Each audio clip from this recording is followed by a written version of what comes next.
They say life is full of challenges. Well, it's true though. Life and problems are like railway track which always run parallel to each other. One thing is incomplete without other. But sometimes God is too much unfair with some people.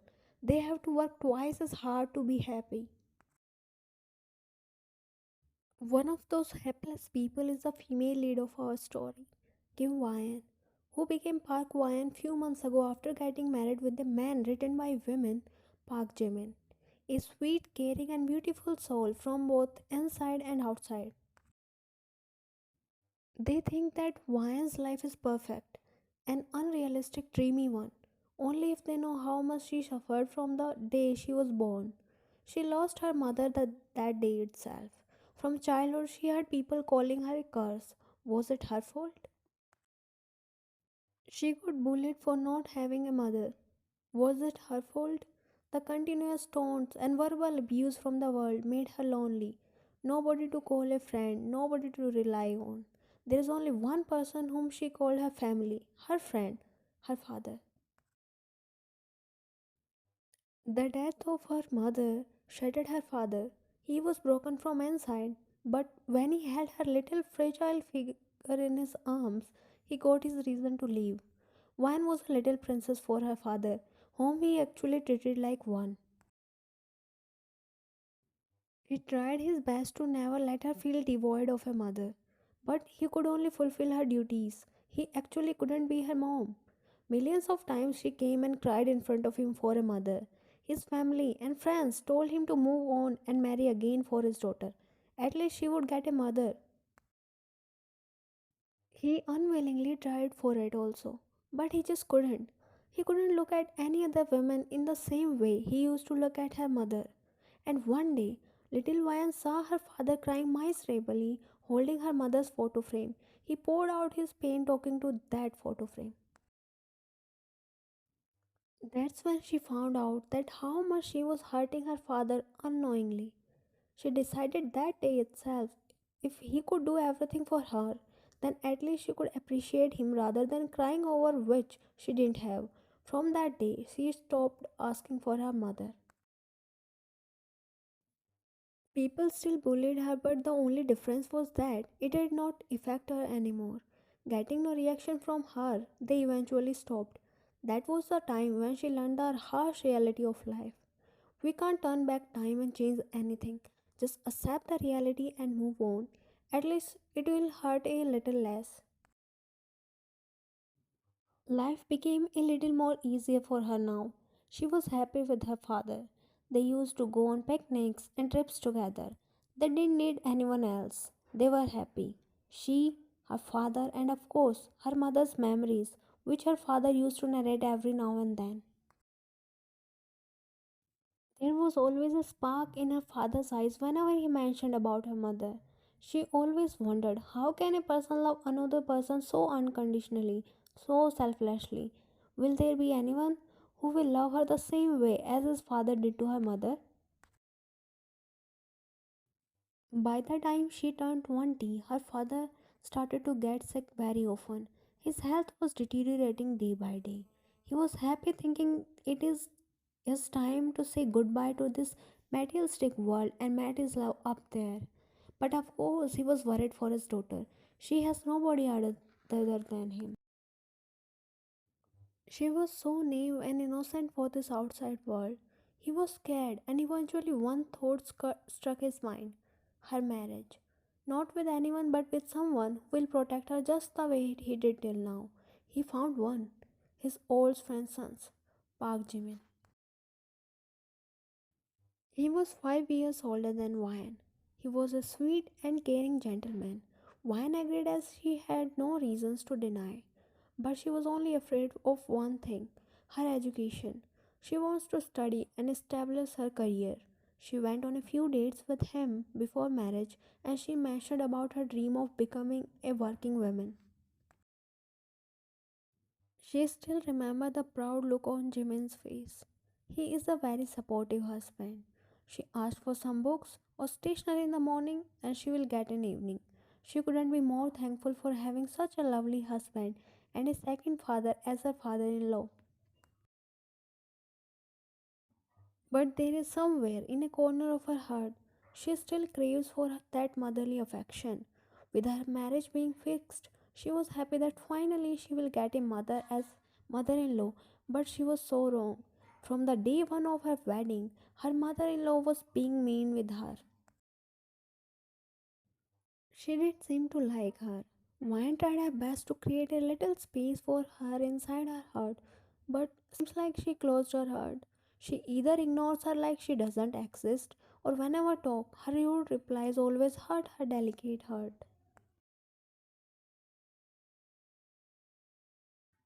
Like every other day, Vine is preparing supper for her family. Her husband hasn't come yet. She was happy and excited. She can't wait to share a good news with him. That's why she is patiently waiting for him to come home. She put extra efforts to make delicious food. The whole atmosphere was filled with the fragrance of the delicious food prepared by her. The sound of doorbell breaks her trails of thoughts. A wide smile crept upon her lips. She ran towards the door and opened it, revealing her exhausted husband on the other side. Smile automatically makes its way to his lips, seeing her with a wide smile.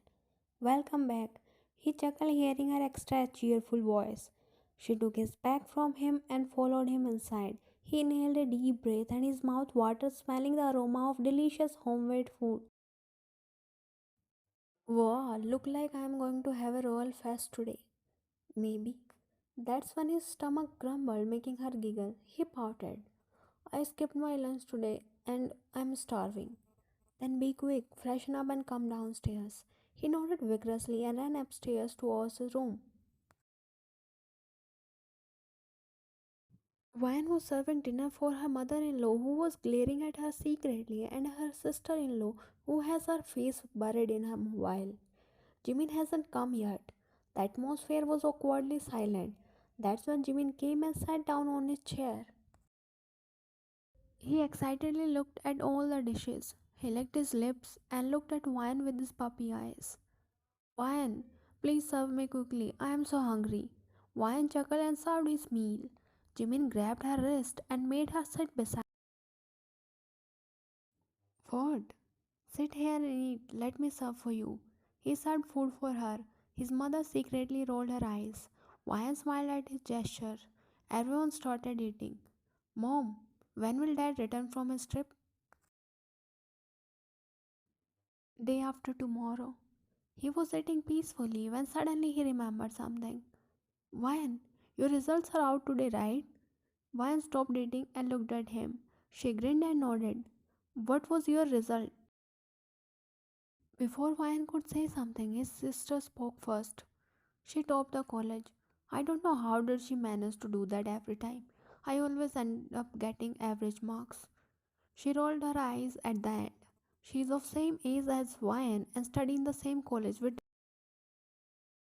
It's because she studied hard for that, unlike you, who is either on mobile or putting makeup on face. He replied, earning a glare from her. He made a face at her and turned to Vine with a smile. I am so proud of you, Vine. Now you have to give that tough entrance exam too. Vine smiled and nodded. Why? Her smile dropped and she looked at her mother-in-law. Because I want to do my masters. Why? I mean, what is the need of wasting money when at the end you have to stay at home? But mother, I don't want to stay at home. I want to work. Oh, if you will work, who will take care of her house and do all the work? I. Before she could speak further, his mom showed her palm, making her silent. Enough. You already wasted our money. My son doesn't earn for you to waste it over nothing. You won't study further. Understand? One glanced at Jimin, expecting him to take her side, but he was looking down, staring at his plate. She looked down and nodded slowly. Jimin stood up with a jerk and banged his hands on the dining table, making everyone flinch. He stormed upstairs without looking at anyone. Just because of you, my son didn't even have his food. What an ungrateful. She glared at one and picked her plate and went from there, followed by Gina. A A lone tear left her eyes. She looked at his leftover food and immediately felt bad as he was really hungry. She wiped her tears and picked his and her plate and moved towards their room.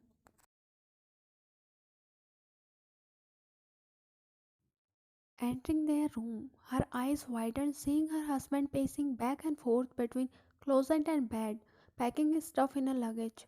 She placed the plates on nearby table and ran towards him. Jimin, what are you doing? What happened? She asked, pacing along with him, but he didn't answer, instead kept packing. Jimin, what happened? Please talk to me. Her voice cracked, making him stop. He looked at her and his eyes softened, looking at her tear stained face. He threw the clothes he was holding and pulled her crying figure in. I'm sorry, please don't cry. He buried her face in his chest, stroking her hair. I'm sorry, Jimin. I know it's my fault, but please don't leave. She said in between her painful cries. His heart ached. Now he wanted to punch himself for making her feel like this. He backed off and made her sit on the bed. He wiped her tears. He kneeled down holding her hands. I'm sorry, Jimin. I'll never bring the topic of my studies, but please don't leave. He sighed. Wine.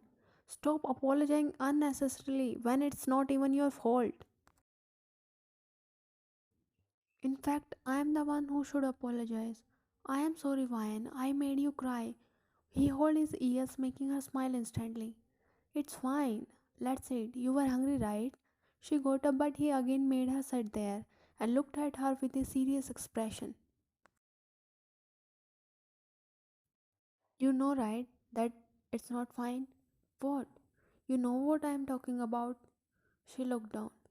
It's okay, Jimin. If she doesn't want, then I won't study. So you will give up on your dreams. She looked down and bit her lips to control her tears. Why did you fight back, Ryan? I. She's your mom, Jimin. And when you didn't speak, then how can I? It's not your fault. I understand she is your mother and you love her. Look at me, Ryan. She slowly looked at him with her teary eyes. You need to learn how to fight back.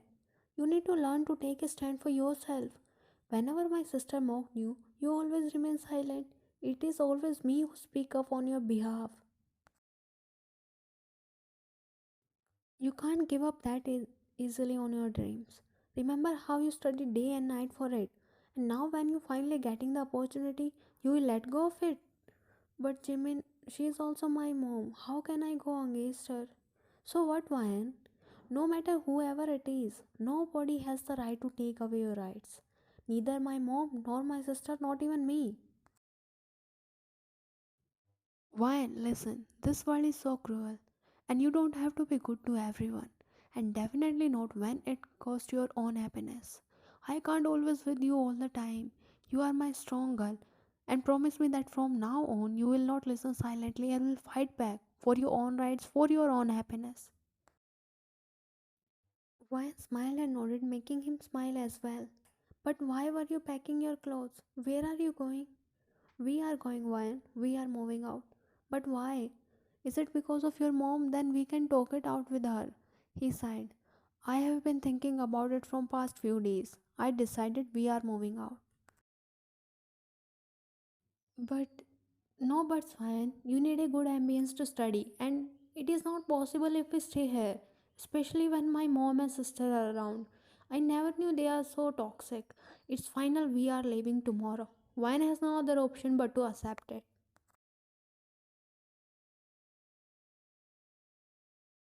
Time skipped next morning. Jimin came downstairs carrying two luggages, followed by wine. His mom and sister were sitting in the living room. His mom noticed them first. Why didn't you cook breakfast till now? And where are you going with these bags? Jimin glanced at wine before turning to his mom. Mom, you should get into the habit of cooking your own food from now on because we are moving out. Her eyes widened and she scoffed. Moving out? I know this girl manipulated you so that she can go out of the house and around. She spat harshly, making Jimin angry. He clenched his jaw. Enough. Enough, mom. Before you speak further, let me remind you you are talking about my wife. So mind your words. His mother laughed sarcastically. So now you are fighting with your own mother for this girl. She glared at Wyan, who was crying silently, hearing her.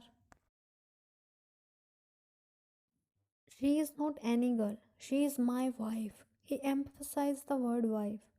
And what is the problem with her working? But what is the need for it? She should stay at home and fulfill her responsibilities as a wife. Oh, is that so? Then you also stop studying further. I mean, someday you will also get married and become someone's wife. You should learn how to fulfill a wife responsibility. Isn't it, my dear sister? He replied sarcastically, making her look down. He turned to his mother. Only bragging about feminism doesn't make you modern and classy when you are doing totally opposite with your own daughter-in-law. I never knew you were this narrow minded. You knew why never felt the love of her mother. Instead of providing her motherly affection, you were always mean to her. You became a typical toxic mother in law. He looked so disappointed with his family. His mother looked down in shame. They say that woman is woman's worst enemy, and I saw it today. He sighed and intertwined his hand with mine. We are leaving, and don't even expect me to come back until you apologize to my wife for your mistakes. Let's go, Ryan. He glared at them for the last time before leaving with Ryan. Ryan looked at him and smiled through her tears. She always wished to have someone who will love her like the way her father loved her mother. She was finally happy and contented to have him as her husband. She was feeling lucky and proud to have such supportive husband who can fight against the whole world for her. Coming outside, he kept the luggages inside the car trunk. He looked at Vine only to find her already staring at him with a smile. He raised his eyebrows. What? Vine joked towards him and held his collar and smashed her lips on his. His eyes widened in shock and he froze on his spot. He took some time to process everything. He slowly closed his eyes, melting in the kiss. He wrapped his arms around her waist, yanking her body more closer to his, leaving no space between them. Pulling out from the kiss, they both panted heavily due to lack of air. He grinned ear to ear while she looked down, smiling shyly. Wow, you're getting bold. She garlanded her arms around his neck and hid her face in the crook of his neck. I love you, Jimin. I love you a lot. I don't need anything but you, always. She mumbled against his neck. He hugged her back more tightly and pecked her head. I love you more, my love. I'm with you, always and forever. He confessed, making her smile.